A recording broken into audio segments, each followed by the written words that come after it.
What's up, Gunpla modelers? This is Stryderprime bringing you another edition of Gundam Models. I'm going to give you a little progress report on the Revell build, A-18E Super Hornet. It's been now literally maybe close to a month of getting this kit just the way I, built just the way I want it. And here's the final outcome.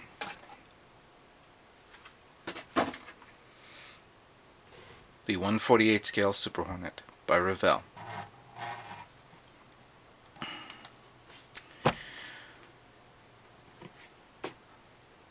This kit took a lot out of me. A lot more out of me than some other model kits like my Gundams. But I put a lot of work in it. And as you can see the final results, it's clear to me that I have a lot more work to do than what you see here. You think it's all complete and looks great. I agree, it does. But I am not 100% confident of my build. Let's review this and I'll show you what I'm talking about. Now, I did a lot of work on the cockpit, as you can see.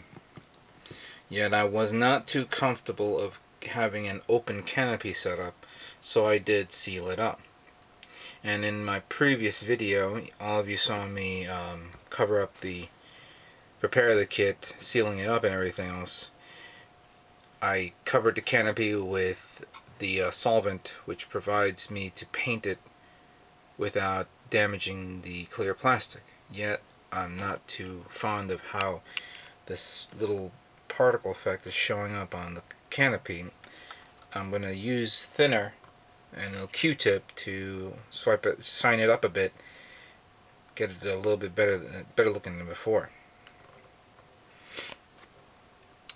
I primed the aircraft using Tamiya's fine surface primer.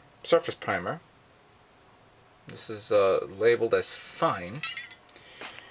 When I spray painted it, I assumed it was going to turn all gray, but in reality it turned all white, which was not that bad, and I was going to repaint it over anyway. But this is where I got a little worried. I couldn't do airbrushing at the time. It was too cold here. So I used these two spray cans. I think I may have showed this in the previous video. The light ash, the light ghost gray, and the dark ghost gray. Dark ghost gray goes over the kit, while the light goes under. However, I don't know if you guys can see this, but it really doesn't show a two-tone color until you come up to here and you'll see it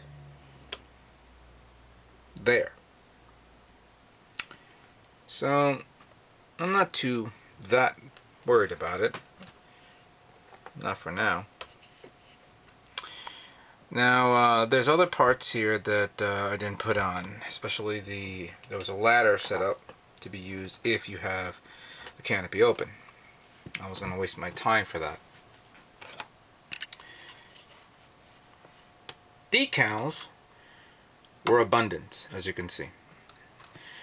Even though the sides and the top show very little, the undercarriage shows a lot more.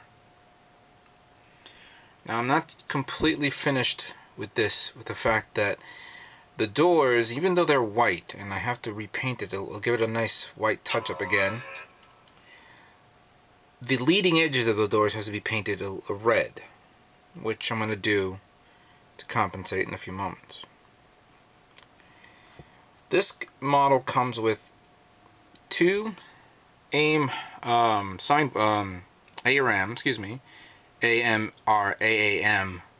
missiles and two Sidewinder missiles that I have one here, but I do not know where the fuck the other one is. As always, the little monsters in my room must have gobbled up this part along with other missing Gundam parts that I'm going nuts looking for the past several months, close to a year now. And I just tore my room apart again, and I can't find it. And I said, you gotta be fucking kidding me.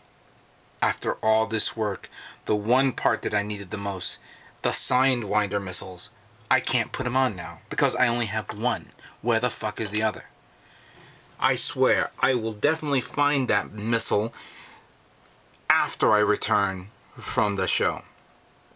Now you guys know why I'm not 100% confident with this kit. Nevertheless, I will compete. I know I'm not. I'll probably get a nice photograph and being presented at the, Mosquitocon has a website. If you guys need to know what it is, it's actually www.njipms.org, and they'll post photos of the show in a few weeks after the show, obviously. If you go to the site now and you go to 2009's Mosquitocon, you'll see my Mobile Suit Zaku 2 Char's type listed there. But I will, of course, compete with this guy. I've learned a lot with this kit. I learned some techniques that I should have done a long time ago. I perfected some techniques that I'm very proud of. And I have also learned that I got a lot of I got a lot of work to do for other kits that I will build for future shows. Well, for now, I'm just gonna hope for the best. I'm not gonna get, first prize. I'm hoping to get maybe best out of the box video award. Yet I don't think I'm gonna get that. But I will try either way. I'll say this: if I had more time and if it wasn't for the bullshit that I had to go through lately, I could have built a Gundam model and presented it at the show. Unfortunately, I didn't have the time. I focused too much on this guy because it was the biggest kit I had. Everybody remembered this little guy right here, the 1/72 scale Striker, which I was going to bring in, but I didn't paint this, I didn't prime it, and I didn't do anything with it, and I left it the way it is. There's nothing wrong with this,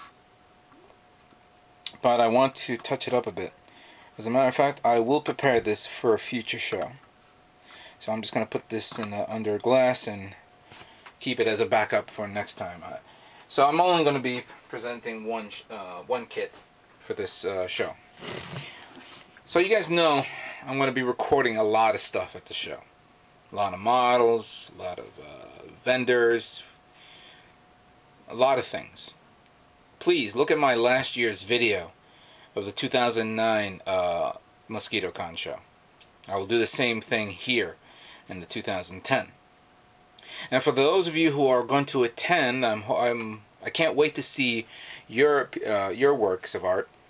And I know that there's someone out there who's actually going to be presenting his perfect grade Wing Gundam custom from the Wing Gundam series, Endless Waltz. I'd like to see what he did with his model. So, thank you for watching this progress report, and stay tuned for more Gundam models and tomorrow's Mosquitocon.